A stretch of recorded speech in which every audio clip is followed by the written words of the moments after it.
তারিখের আগের দিন পর্যন্ত রিমান্ডে ছিলাম এবং আমরা জানতাম না আমাদের ভাগ্যে কি আছে।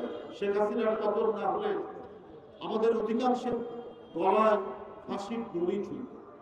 একটি কথা আছে আমাদের দেশে প্রবাদ, যে ঢেকি ঢেকি চিনেন তো, যেখানে ধান ভাগে সেই ঢেকি স্বর্গে গেলেও নাকি ধান ভাগে।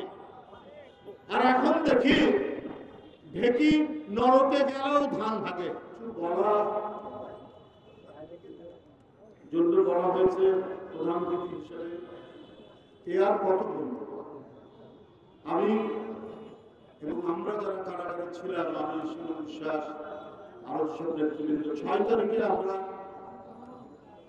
মুক্ত হয়েছে, 5 তারিখে শেখ হাসিনার পতন, তারপরে মুক্ত হয়েছে। আমরা আগের দিন পর্যন্ত 5 তারিখের আগের দিন পর্যন্ত রিমান্ডে ছিলাম এবং আমরা জানতাম না আমাদের ভাগ্যে কি আছে। শেখ হাসিনার পতন না হলে আমাদের অধিকাংশের গলায় ফাঁসির দড়ি ঝুলত। এক ভয়ঙ্কর বিপদের মধ্যে দিয়ে আমরা গণতন্ত্রের জন্য লড়াই করেছি।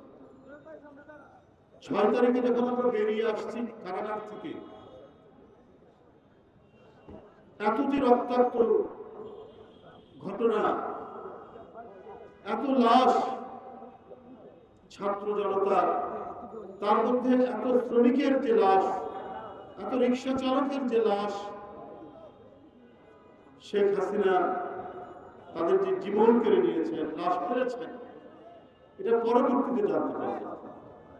যাত্রাবাড়ি থেকে শুরু করে এই অঞ্চলে যখন যান, বিভিন্ন বস্তি এলাকায় এই মানুষরা তো ভালো জীবনযাপন করতে পারে না। ওদের ইনকাম অনুযায়ী, তাদের আয় অনুযায়ী তো তারা পেট ভরে খেতে পারে না।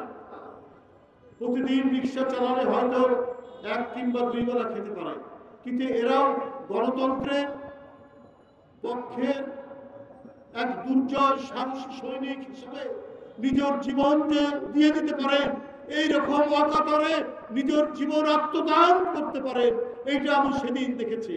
সেই বাসায় বাসায় একদিকে দেখেছি কান্নার রং, আরেকদিকে দেখেছি ওই পরিবারের কি অদম্য সাহস, কি আত্মপ্রত্যয়, যে তার স্বামী মারা গেছে, তার সন্তান মারা গেছে, কিন্তু তারপরেও তারা যে সত্যের জন্য, তারা যে ন্যায়ের জন্য লড়াই করেছে, সেইটা আমরা দেখেছি প্রস্ফুটিত হতে। তার মায়ের চেহারা দিয়ে, ওই মৃত, ওই শাহাদাত বরণকারী রিক্সা চালকের স্ত্রীর চেহারায়, তার সন্তানের চেহারায় আমরা সেইটা ফুটে উঠতে দেখেছি। বন্ধুরা আমার, একটি কথা আছে আমাদের দেশে প্রবাদ, যে ঢেকি ঢেকি চিনেন তো, যেখানে ধান ভাগে সেই ঢেকি স্বর্গে গেলেও নাকি ধান ভাগে। আর এখন দেখি ঢেকি নরকে গেলেও ধান ভাগে। শেখ হাসিনা পালিয়েছেন 5 তারিখে।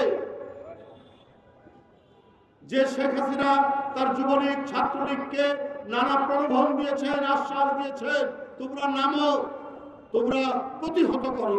প্রতিহত মানে তোমরা গুলি করো, তোমরা হত্যা করো, এর ফ্রি লাইসেন্স দিয়েছেন শেখ হাসিনা।